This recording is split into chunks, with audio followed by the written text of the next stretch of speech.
তোমার কোন গুণে তোমাকে দানি করেছে বলতে পারো? তখন ভগবান বলছে, শোনো তোমরা না আমাকে আর যা বলো বলো, আমাকে কালো বলো না। কালো বললে না আমার খুব মানে লাগে জানো। হ্যাঁ, এই ভক্তরা যখন বলে না এই সোমাঢালি কীর্তনিয়া দেখতে কালো, ওকে বায়না করা যাবে না, আমার না খুব কষ্ট হয় জানো মা। এই জন্য বলি আমাকে কালো বলো না, কালো বললে আমার খুব কষ্ট হয়। কি করব বলো তো, ফ্যাক্টরিতে যেখানে আমার তৈরি হয়েছে ওখানে অন্য রং ছিল না, কালো রংটা ছিল, আমাকে ঢেলে দিয়েছে, ওই জন্য কালো হয়ে গেছি। কিছু বলে যেখানে গন্ধ সেখানেই আমার গোবিন্দ। তাই আসলে বাবা আমাদের ঘরে ভগবানকে দেওয়ার মতন কিছু নেই, তো গন্ধটা প্রকাশ হবে কোথা হতে? ঘোষের বাড়ি ছিল, তাই তো যোগী ঋষি মুনি ধ্যানী ছেড়ে দিয়ে ভগবান নন্দ ঘোষের বাড়ি চলে গেল। নিতাই গৌরহরি। এইবার বড়াই বুড়ির সুযোগ পেয়ে বলছে, আরে ও জটিলা, বেচা কেনা কি ছেড়ে দিয়েছিস? হ্যাঁ, একবারে পচিয়ে সব দুর্গন্ধ করে দিয়েছিস। ওদিকে মথুরার হাটায় ভালো হাট বসেছে যে। জটিলা বলে, ইয়ার নূতনকে তো প্রতিদিনই বসছে। বড়াই বুড়ি বলছে, প্রতিদিন বসলে তো শুধু হবে না, মাঝে মাঝে একটু অফারগুলো দেখতে হয়, এই জন্য স্ক্রিন টাচ ব্যবহার করতে হয়। ও মায়ের স্ক্রিন টাচ আছে? স্ক্রিন টাচ আছে, বড় মোবাইল। হ্যাঁ, মাঝে মাঝে খবরগুলো দেখতে হয়। ইন্টারনেটে খবর পেলাম এই মাত্র কংসরা যে অফার দিয়েছে, যে যে ঘোল বিক্রয় করতে যাবে তার ঘোল ঘিয়ের দাম দিয়ে কিনে নেবে। ভাবতে পারছো মা, কোথায় ঘি আর কোথায় ঘোল? মানে ঘিয়ের দাম 1000 টাকা কেজি, আর ঘোলের দাম কত হবে বাবা? গরমের দিন এখন 5-10 টাকা হয়তো বিক্রি হয়, তাও কেউ খায় না, লস্যি করে খায়। এখন জটিলাই খবর শুনে এক লাভ দিয়ে উঠেছে। কি বললে বুড়িমাই, ঘিয়ের দামে ঘোল? এ তো রাতারাত বড়লোক হয়ে যাওয়া যাবে গো। কিন্তু আমি যাব কি করে? বলে কেন? বলে আমার পুঁজি নাই, পুঁজি নাই, পুঁজি নাই, পুঁজি নাই, আমার পুঁজি নাই, পুঁজি নাই, পুঁজি নাই, পুঁজি নাই, আমি সকল পুঁজি হারাইছি, পুঁজি নাই, পুঁজি নাই। মথুরার হাটটা তো নামে হাট, সেখানে বসেছে অগণিত সাধুগুরু বৈষ্ণব আপনাদের মতন।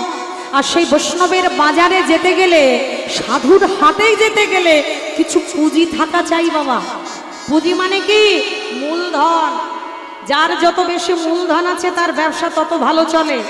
আমি জগতের টাকা পয়সা ধন ঐশ্বর্যের কথা বলিনি মা। যে যত বেশি ভাগবত সঙ্গ করেছে, যে যত বেশি ভক্ত সঙ্গ করেছে, যে যত বেশি বিষ্ণুকে জেনেছে, তার কাছে তত বেশি পুঁজি আছে। আর যে ভাগবত সঙ্গ করে নাই, তার ঘরে তো কোনো ভাগবত পুঁজি নেই, সে সাধুর বাজারে গিয়ে বেচা কেনা করবে কি করে? তাই পুঁজি নাই, পুঁজি নাই। পুঁজি মানে মূলধন। আবার রবীন্দ্রনাথ ঠাকুর বললেন, পুঁজি শব্দের অর্থ পূজা, পুঁজি শব্দের অর্থ ভালোবাসা, শ্রদ্ধা। একদিনে পুঁজি নাই, পুঁজি নাই, আমি পুঁজি নাই, পুঁজি নাই, আমার মন তুলসী ভক্তি চন্দনে, পুঁজি নাই, পুঁজি নাই, আমি মনে তুলসী ভক্তি চন্দনে, পুঁজি নাই, পুঁজি নাই। ওগো হা গোবিন্দ তোমার হলাম বলে, নিতাই গৌর হরি বল।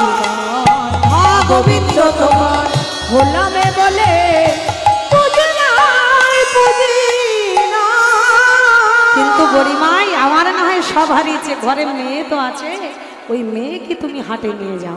যেই না বলা, বড়াই বুড়ি বলছে 1 টাকাটা দূর হলো, আর একটা সামনে এলো। এইবার রাস্তা ক্লিয়ার করি কি করে? জটিলা, বড়াই বুড়ি বলে, জটিলা বলি সব বলতে পারিস, কিন্তু ওই কথাটা বলিস না, তোর মেয়েকে আমি হাটে নিতে পারবো না। কেন? বলে তোর মেয়ের স্বভাব ভালো নয় তো। বলি হাট ভাঙা মেয়ে গো, হাট ভাঙা মেয়ে গো, হাট ভাঙা মেয়ে গো, হাট ভাঙা মেয়ে গো, যে হাটে যায় সে হাট ভাঙে, হাট ভাঙা আমার যে হাটে যায় সে হাট ভাঙে, হাট ভাঙা মেয়ে। আর পদ ভাইয়ে মাটি কাঁপে, হাট ভাঙা, ওদের পদ ভাইয়ে মাটি কাঁপে, হাট ভাঙা মেয়ে গো, দরজাল মেয়ে ছেলে হাতে চলে কেমন করে, লাফিয়ে লাফিয়ে। আর এরা যদি রাস্তায় চলে, মান সম্মান থাকে না। তাই বলি বড়িমাই, তাহলে কি হবে?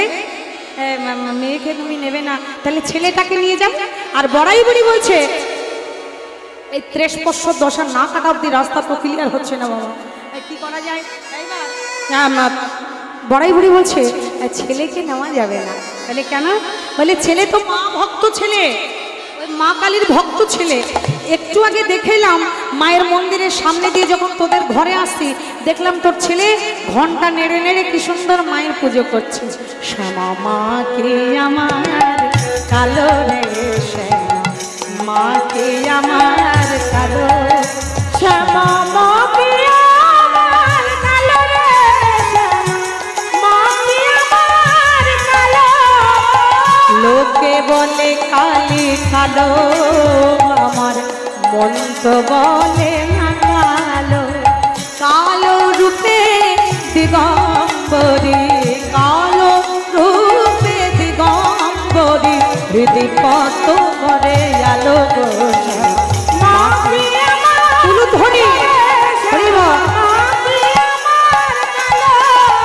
মা। কখনো সে তো কখনো পিত, কখনো নীল লোহিত রে। মা কখনো সে তো কখনো পিত, কখনো নীল লোহিত রে। মায়ের সে রূপ দেখিয়া কমলাকান্ত, সে রূপ দেখিয়া কমলাকান্ত, ভাবিতে জনম গেল রে শ্যামা, মাকে আমার কালো রে শ্যামা, মাকে আমার কালো রে, মাকে বড়াই বুড়ি বলছে জটিলা, ছেলে তোর মা ভক্ত ছেলে, ওই ছেলেকে হাটে নিয়ে গেলে ব্যবসা চলবে না। যদি মা মা করে পালিয়ে আসে তাহলে ব্যবসাও যাবে, ছেলেও হারাবে। আমি বলি কি, তোদের ঘরে যে বউটা আছে রাধারানী, ওই বউটাকে আমার সাথে হাটে পাঠিয়ে দে। এই দেখুন রাস্তাটা কি করে ক্লিয়ার হচ্ছে। বড়াই বুড়ি বলছে না না না না না, আমাদের কুলের ঝি কুলের বউ হাটে ঘাটে গেলে জাতকুল মান কিচ্ছু থাকবে না, আমাদের একটা মান সম্মান আছে। বড়াই বুড়ি বলছে রাখতো তোদের মান, ওই তো ওই বউকেই তো ঘরে বউ করে নিয়ে এসেছিস নন্দের বেটা কেলে ছোড়ার সাথে। বিয়ের আগে কত ঘুর ঘুর করতে দেখেছি, ওই যমুনার ধারে নদীর পাড়ে কদম্বের তলায় কত ঘুর ঘুর করেছে, আর সেই মেয়েকে নিয়ে এত অহংকার করছিস। আমি বলি শোন, বলি নন্দের বেটাকে ভুলে যাবে, তোর ছেলেটার প্রতি মতিগতি বসবে, হাটে বাজারে ব্যবসায় লাগিয়ে দে, বসিয়ে রেখে কাজ নেই, অন্ন ধ্বংস করে লাভ নেই, ব্যবসায় লাগিয়ে দে। ঘরের বউকে ব্যবসায় লাগিয়ে দে, দেখো অবস্থাটা দেখো। হ্যাঁ, ঘরের বউকে ব্যবসায় লাগিয়ে দে, দেখবি বাইরের দিকে মন যাবে না। আর যেই না বাবা বলেছে আমি জটিলা তেমনি লুভি, বড়াই বুড়িকে বলছি বড়ি ভাই তাহলে তুমি নিয়ে যাও। হ্যাঁ, অনুমতি দিয়ে দিলাম। আর যেই না অনুমতি পাওয়া একবারে সঙ্গে সঙ্গে বড়াই বুড়ি 1 মিনিটও দেরি করলো না, একবারে সাথে সাথে রাধারানীকে নিয়ে আর সখীগণকে নিয়ে এবার ঘর থেকে পালিয়ে যাচ্ছে। ওগো মাথায় পসরা করি এবারে ভাই রাধা সুন্দরী হরিব, মাথায় পসরা করি ভাই রাধা সুন্দরী। ওগো বেচিবারে তো ধিকৃত ভোর, বেচিবারে তো ধিকৃত ভোর। ওগো আনন্দে আকুল চিত আনন্দে ছিল পুলকিত, ওগো আনন্দে আকুল চিত আনন্দ ছিল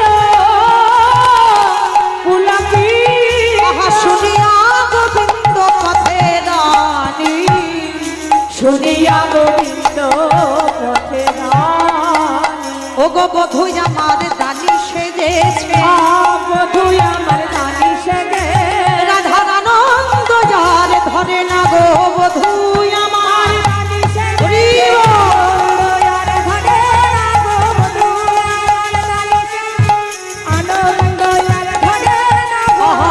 আনন্দ যার ধরে না। এই রাধারানী সখীগণকে নিয়ে মনের আনন্দে এবার মথুরার হাটের দিকে ছুটে চলেছে। আর ওদিকে শ্যামনগর মায়ের আর বেশিক্ষণ নাই, 2-5 মিনিট পরেই বাবা মিলন হয়ে যাবে, তারপরে পরবর্তী কীর্তনে আপনাদের সম্মুখে চলে আসে। হরি বল।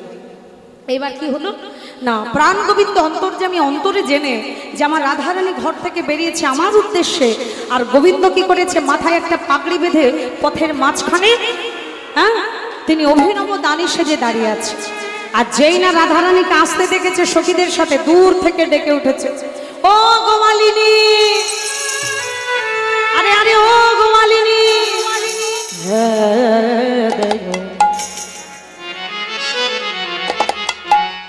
গোমালিনী হে, জানো না কি এই পথে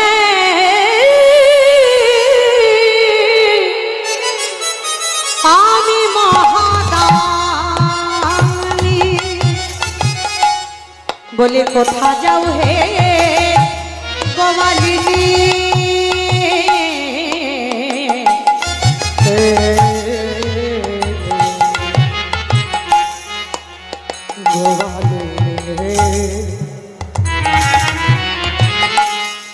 गोवालिनी है,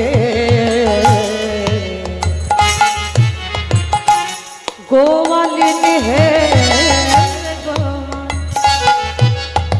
गोवालिनी गोवालिनी है, ओ गो कोथा जाओ हे गोवालिनी, कोथा तुम्हारे घर, दाঁড়াও দাঁড়াও, বলো কিসেরো, আহা কিসেরো, বলো ওটা কিসেরো পশরা দাসের মাথার উপরে, কিসেরো পশরা দাসের মাথার উপর, কিসেরো পশরা দাসের মাথার উপর, কিসেরো পশরা দাসের মাথার, আহা কিসেরো পশরা দাসের মাথার উপর, কিসেরো পশরা দাসের মাথার উপর, দেখাও না, যেই না বলেছে দেখাও না, মাথায় কিসের পশরা, সখীরা হো হো করে হেসে উঠেছে। নির্লজ্জ বেহায়া, ছি, দেখতে যেমন কালো, জীবনে কোনোদিন লাজের ঘাটে মুখ ধোয়াইলে, ছি ছি ছি ছি ছি, মেয়ে ছেলে দেখলে বলি একবারে হামলে পড়তে ইচ্ছা করে। আমাদের মাথায় কিসের পশরা, বলি তোমায় দেখাবো কেন হে, তুমি কোথাকার কে? তখন গোবিন্দ বলছো, মা এই পথ দিয়ে নিত্যদিন যাওয়া আসা করছো, এই যে আমার দিকে এই পথ দিয়ে প্রতিদিন যাওয়া আসা চলছে, আর এই পথের মাঝখানে মদনরাজ থাকে, তাকে তোমরা চেনো না? সে কি গো, তাহলে পরিচয় যদি জানতেই চাও তাহলে জানিয়ে দিই, ঘাটেরও ঘাটিয়া নামে পথে মহাদানী, আর ঘাটেরও ঘাটিয়া নামে পথে মহাদানী, দান দিয়ে যেতে হবে, দান দিয়ে যেতে হবে, শুনো বিনোদিনী, ঘাটের ঘাটিয়া নামে পথে মহাদানী, ঘাটের ঘাটিয়া নামে পথে মহাদানী, আমায় দান দিয়ে যেতে হবে, দান দিয়ে যেতে হবে, আমি নইলে যেতে দিব না হে, দান দিয়ে, দাঁড়াও, দান না দিলে পথ দিয়ে আমি যেতে দেব না, দান আমাকে দিতেই হবে। সখীরা তখন বলছে, এই যে তোমাকে দেখে হচ্ছে না আমাদের পছন্দ, কি দেখে তোমার দানটা দেবো বলো দেখি, কোন গুণ আছে তোমার, কোন গুণ আছে কি? না আছে রূপ, না আছে গুণ, না আছে ধন, না আছে কোনো ভালো বসতি, কি আছে তোমার? বলো বলো কোন গুণ বিধি তোমায়। এই দেখুন মহাজনী পদের মধ্যে দিয়ে আমরা কি শুনছি দেখুন, সখীরা গোবিন্দকে বলছে, বলো বলো কোন গুণে বিধি তোমায় দানি করেছে,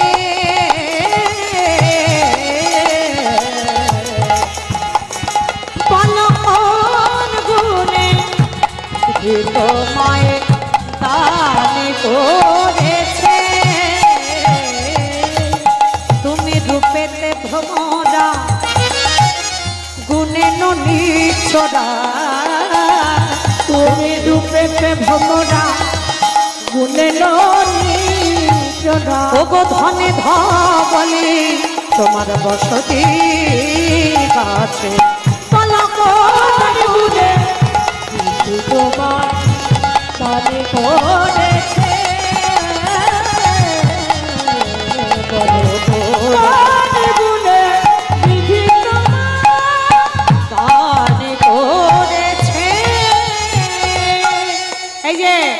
তোমার না আছে রূপ, রূপেতে ভ্রমরের মতন কালো দেখতে, আর গুণেতে হলে চোর। চোর চেনো? চোর, বৃন্দাবনের নাম করা চোর।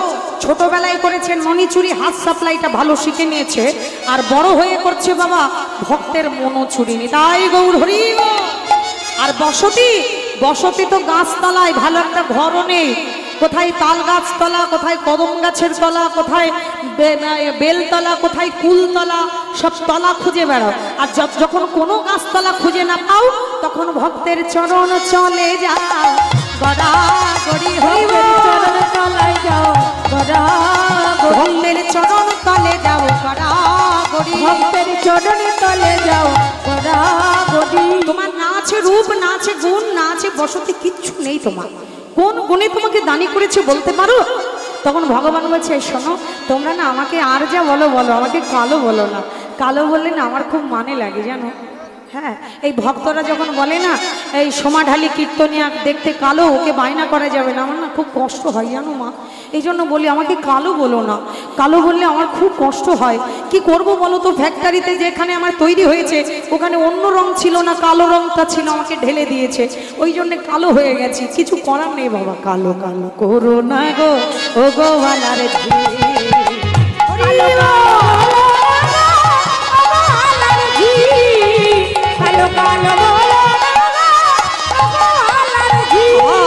বিধাতা করেছে কালো, বিধাতা করেছে কালো, বিধাতা করেছে কালো, আমি করব কি কালো কালো বলো, কালো কালো বলো।